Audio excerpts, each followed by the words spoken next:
Well, hello, folks out there in YouTube land. Got a big show lined up for you. Let's get right on into it. All right, folks.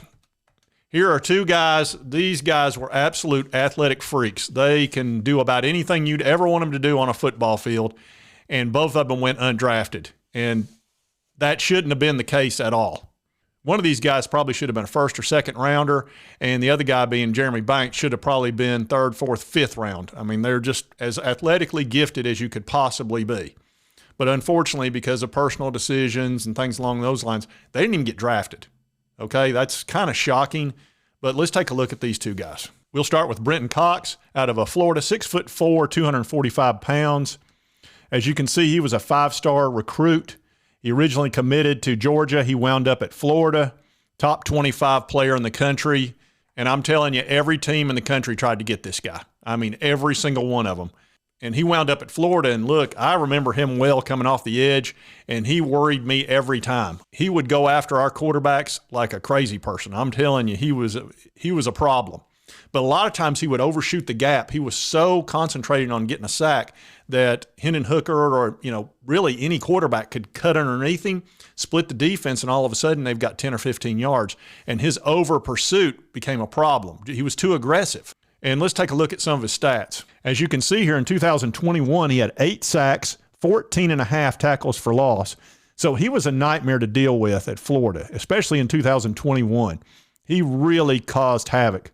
And then in 2022, he got thrown off the team. And he wasn't playing quite as well, but he was still causing a lot of problems. But unfortunately, Billy Napier had to put him off the team. And I can tell you, football coaches don't like to do that, especially with somebody that's a starter that can really cause chaos in the backfield. That's the last thing they want to do. He obviously felt like he had to. I don't know the reasons why.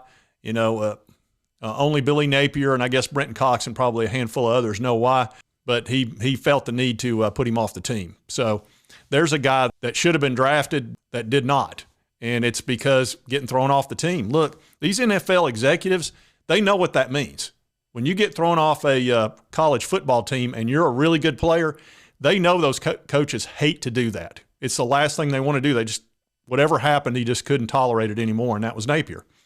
So, that's probably a self-inflicted wound by Brenton Cox.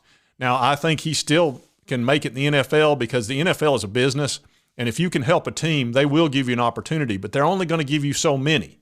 So hopefully he can take advantage of it. But, this is a guy that really should have been a first, second, third round pick without question. All right, now let's talk about Jeremy Banks. Now, all of us kind of lived through the Jeremy Banks saga. He was put off the team by Pruitt back in a couple of years ago, and he wound up back on the team later. And then, unfortunately, our coach Heupel had to suspend him because he got into some sort of a tussle with Hendon Hooker, which is a real problem. Oh, well, there's strikes 2 and 3 right there. And unfortunately, it was right before the South Carolina game, and that was a nightmare game for us. Our defense didn't even show up.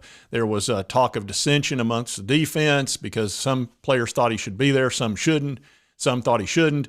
It was just really bad timing all the way around. And you look at this guy's stats. In 2021, he was unreal. He had 128 tackles, 11.5 for a loss, 5.5 sacks, and an interception that he ran back for 32 yards. I mean, he was an absolute nightmare to deal with for the opposing team. He didn't play quite as well the next season and might have been, I guess he wasn't happy, who knows, but he didn't bring it like he did in 2021. But then he showed up at the combine and absolutely blew it out of the water. I mean, his stats were great.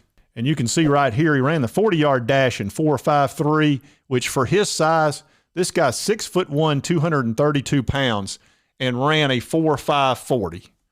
That is incredible. Now, remember, Jeremy Banks was a running back when he first came to Tennessee, but he had some fumble problems. But he was a very aggressive running back, and he was really good. Had he not been a fumbler, I'm sure he would have stayed at running back. But actually, it was a good move taking him to linebacker because we needed him a lot more there. And he could run from sideline to sideline as quick as anybody I've ever seen for his size. And that means he can cover tight ends. And when he hits you, I mean, he knocks the crap out of you. This is one of the most aggressive football players I've ever seen. A lot of people call him like a dog out there, and that's actually a compliment in football because he would just absolutely come at you like a pit bull. But unfortunately, I guess in real life, sometimes that doesn't cross over so well. And I really think that's why he didn't get drafted. There's no way he should have got past the 5th round with those type of combine numbers. There's just no way.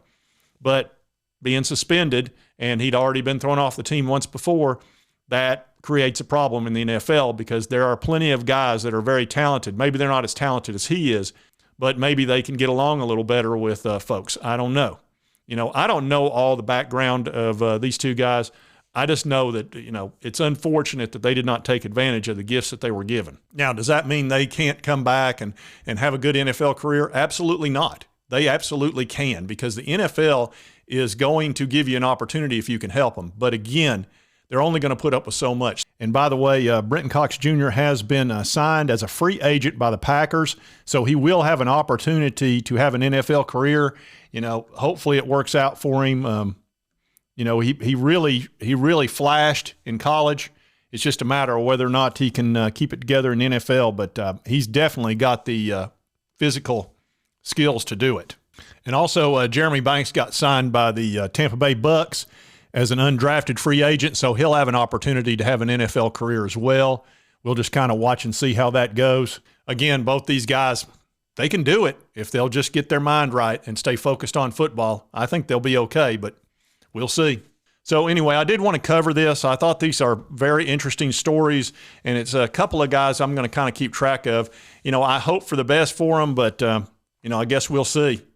And if you like this content, be sure to hit that like button. Let's me know to continue to cover the Vols and the SEC and all of that. And if you haven't subscribed, it's right here on the left. Just hit that little button. Costs you nothing. Helps me out. I would certainly appreciate it. And right over here is my most recent video.